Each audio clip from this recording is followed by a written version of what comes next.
when you have those moments where you're in the same room with your children, pay attention. The phone can wait, the TV, the electronics, all of that can wait. Thank you for joining us for the Blended Kingdom Families podcast. This podcast is for blended families, the people who love them, and anyone who just wants to improve their marriage and family relationships. BKF exists to break the cycle of divorce, equip marriages, and unite blended families with the truth of God's Word.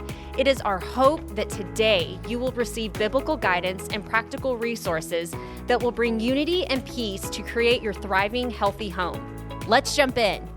Welcome to the Blended Kingdom Families podcast. It's Scott and Vanessa coming back at you this week, you guys. And we are talking about blending your bunch. I've just noticed she's been doing the intro the last couple, and she's much more enthusiastic. Yeah. I mean, you are excited to get out there. Normally Scott does the intro, but I decided to take over this series. So you guys, we're in our fifth series, fifth series, second part of this series. Yes. Yeah, and it's all related to our book that releases in September, Blended and Redeemed. Yes. If you're catching this one for the first time, go back to last week. Yep. Check that out, where we really talked about how, about step parenting and love and intentionality, and really put some air back in the room with some really hard questions that blended families ask. But today, yes, we're going to be talking about time. Time. T-I-M-E. Really the lack of time. Does anybody feel that way? Like, I mean, we are so busy and we have so much technology that enables us to do so much more. Yeah. But really it's about being very busy, whether that's work or that's family or that's, spending a little bit of downtime or exercise or whatever you do. At the end of the day, I mean, I know like this morning we were up at 5. Yeah. And it is full day of schedule. Yes. And I just think that it gets to a point where we've become so much more, we can get so much done in a day, but really we're going to talk about the intentionality of time as it relates to bonding as a blended family. Yeah. And I just my hope for this podcast is that you start looking at your day or looking at your calendar and going, am I investing my time in the right spot? Yes. And how do children spell love? T-I-M-E. We hear it all the time. You see like on social media, it's all these quotes. Children spell love, T-I-M-E. And that's, I think, a good part of it. But, children want all of our attention and they want all of our time all the time.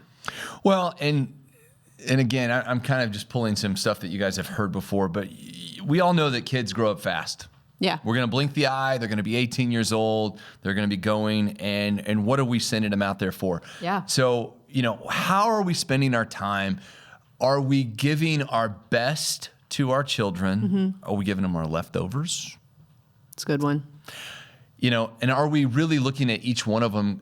Or if you have multiple children, we have a lot. We have 4 kids. So, and we have, 4 very different personalities, which I'm sure if you're a blended family, you can relate to this. Yeah. It's like, oh my gosh, all these personalities. One likes to do this, the other likes to do this. So are we spending intentional time in the way that maybe their love language is? And really just kind of understanding that that's how kids bond. Yeah. And I think starting from the earliest stages of like when you're beginning to blend, and especially with that step-parent, stepchild relationship, committing time to getting to know one another. I think one thing that we've heard over and over from step-parents is that they don't want to push that relationship, they don't want to go further than they're supposed to, like overstep boundaries. But, in previous podcasts, we've talked about the 3 Ps, which is prayer, patience, and persistence. Yeah. And so what I want to say to that is that maybe if you're a step parent, and you're newly blended, or you're in that first year and you're like, we still haven't, bonded, or we're not as close as I would like to be. And you're like, I'm still trying to give them space.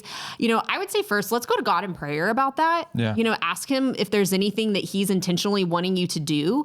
But also, continuing to just be patient in that process, but being persistent in the pursuit of a relationship with your stepchildren. Because I think one thing that the enemy will, comes, even if you're a biological parent, is give them their space. Like, they're okay. They just need some time away. Like, and oftentimes that isolation or that, pulling back is really the thing that we shouldn't be doing when running to it is the thing we should be doing. Yeah.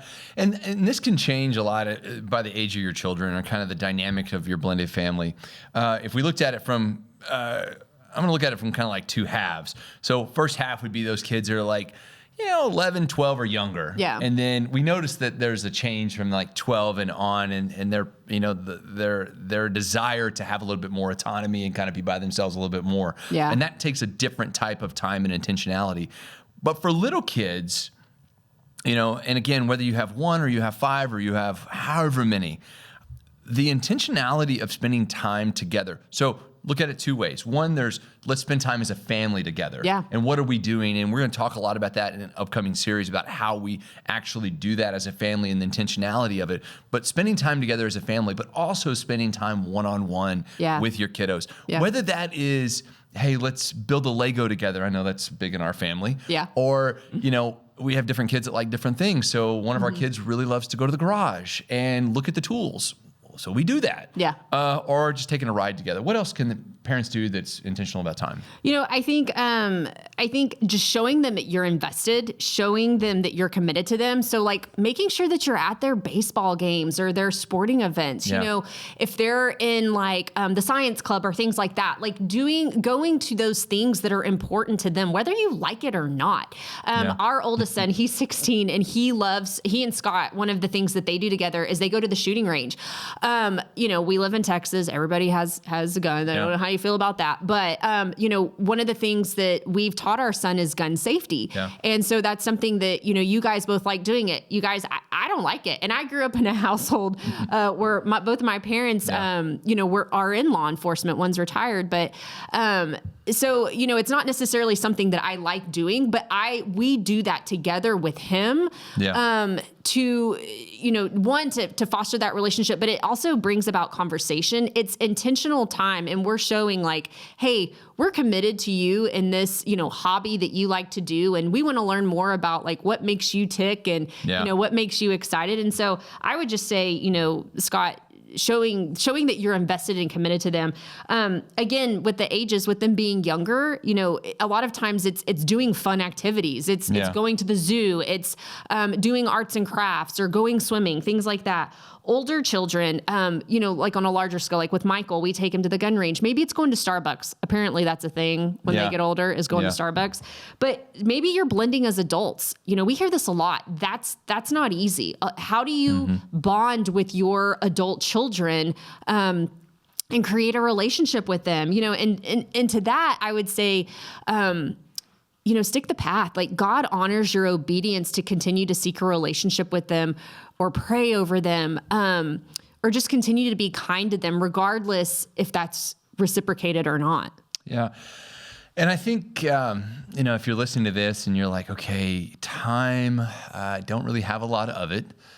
So I'm going to say a couple of things here. One, and we've said this in our house, and we constantly need reminding of this. Yeah. Is if we don't have enough time and energy when we get home, that we've spent too much other places.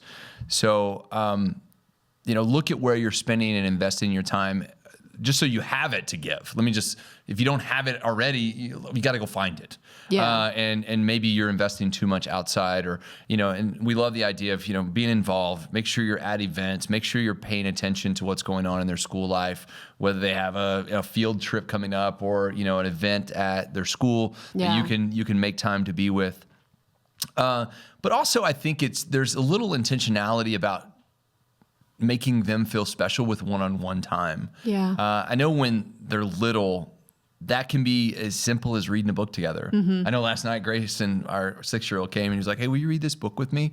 And, at the time I was tired. I was really tired. And, I had to like intentionally go, okay, wait, this is important. I really need to take a minute and do this. Yeah. And the book was about tornadoes. I don't know why our kids are like invested in natural disasters right now, but they are. That is funny. So they're all about tornadoes. So we read a book about tornadoes, and that was a lot of fun. And my other ones, they one of them really loves video games right now. So, we play a little Madden together. So again, it's just taking time individually, and there's nothing wrong with, especially as parents, I want to put this on our shoulders. There's a lot of opportunity for parents to look at each other and go, hey, I'm going to sacrifice so that you can get one-on-one time. That's good. I'm going to take the load over here so you can take one of our kids and go do something that's going to be intentional and fun with them. Yeah. Maybe it's, hey, we're going to go to a movie and I don't want to take everybody because I want to spend one-on-one time here. So can you take the load over here so I can go do this? Yeah. So as parents, you can kind of plan together and be like, hey, let's plan some time where you can have one-on-one time, Yeah. or let's make sure that stays intentional. Yeah. And I think to that too, I would say, like what you were just talking about with Grayson as the example where he came and asked you to read the book, guys, we have to be intentional about looking for like those Holy Spirit moments and just opportunities to engage with our children, have conversations. One of the best things that I love is when I'm alone with our 16-year-old in the car and we're shoulder to shoulder. He can't get out of the car. I can't get out of the car. Yeah. And we're in there together. And it's, having those conversations of like, hey, like, what's God been speaking to your heart about lately? Yeah. What's something special that I can be praying for you about? What are your conversations like with God right now? Like, what are you struggling with? Like, how can I help you? Things like that. I think we miss opportunities to go on a deeper level, and a spiritual level with them, and just use those moments to minister to them, even in moments where they're acting out, taking moments where it's like, God, what do you want to teach me in this moment? What do you want me to impart to my child in this moment? And just surrendering that to him and and just watching what he can do in moments like that to help build and foster and cultivate a relationship, not only with your biological children, but with your stepchildren. Yeah, little children, you tend to find very easy ways to find time. You find the time and you go do stuff that's fun for them. Older kids, I love what you said about the intentionality, but I really love what you said about invoking the spiritual side of their well-being. So many times, these are kids that are like 12, 13, 14, 15, 16, 17, that kind of that age group where really it gets into what are you doing and are you accomplishing your goals? Yeah. Because that's majority of what that kind of age group is. Are you taking care of your room? Are you brushing your teeth? Are you studying? Are you passing tests? So much of our conversation is that. And these kids are really, in some cases, struggling. I know one of the things that I like to do with Michael, because Michael spends a lot of time in his room. And that's not really uncommon for that age group. They find a solace in that space that becomes their kind of safe space where they can kind of be and do their things. But I go up there every now and then and he's like, hey, what do you need? I'm like, nothing. I just want to spend some time with you. And it's like asking those questions. How are you doing? Yeah. How's your heart? Is there anything going on? I love when you approach it from, how can I be praying for you? These are things that kids are not used to hearing in a lot of cases, and it kind of puts their guard down. But it shows them an authentic love and a commitment to what they're going through. Yeah. Because to them, it's important. Yeah. To them, it's what they're going through is the most important thing. Yeah. I just, like, as you were speaking, I just kind of had just revelation of, like, when I'm in the Lord's presence and when I'm in my quiet time with God and when I'm intentional about seeking him and just sitting and being with him, that's when I feel his love and his peace and I hear his voice. Those moments are so special. And I think we as parents have the same opportunity that we can be in the same room with our kids, but not be in the same room because we're on our phones or we're watching the TV and doing things like that. And I think, our children are watching us all of the time. They're watching us. And it makes me think of if I'm sitting with Jesus and I'm watching for him and I'm waiting for him I'm waiting to hear back from him. I think about our children in that same aspect. They're sitting there, they're watching us and they want to hear from us. They want us to engage with them. They want to hear how much we love them. They want to feel secure and safe and they're looking for answers from us all the time. So I think my encouragement, you guys, if you're watching and listening to this right now is when you have those moments where you're in the same room with your children, pay attention. The phone can wait, the TV, the electronics, all of that can wait. Pay attention. And even if they are not actively, talking to you or engaging with you, take that moment to just watch them. Just be like, God, show me something special about them. Like, what do you say about them? Yeah. Like, as he's playing his Lego, what do you say about them? Yeah, you made me think of a story. Just happened last night. I was playing with Grayson, I was just kind of tickling him, and part of that is like, hey, who's the boss? Who's the boss? And the more you tickle him, the more he'll say, well, you're the boss, Dad. You're the boss. And then as soon as you stop, he'll say, no, I'm the boss. And what he really wants is you to re-engage in having fun with him.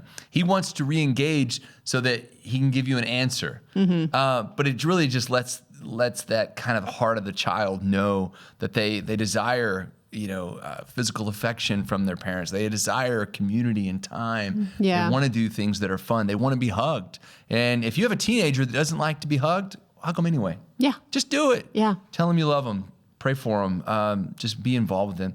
Again, we all know that their time as children goes very fast. Yeah. And you want to, and you probably will, even if you practice all of these things, you'll probably get to the end and go, man, I should have done more, or I could have done more. Yeah. And that's okay. But take this time, be intentional about your time. And we hope that's encouraged you. We hope it's encouraged you as biological parents, as step parents. Last week we talked about the intentionality of love and how intense it can be, and that can be the same. Today we're talking about time and just spending that time. Next week we're going to go into a really fun topic of what do you call your other parent? Which I think is just hilarious, but it's real. It's very real. It's a hot topic. And we're going to talk about that. So it's going to be a good time.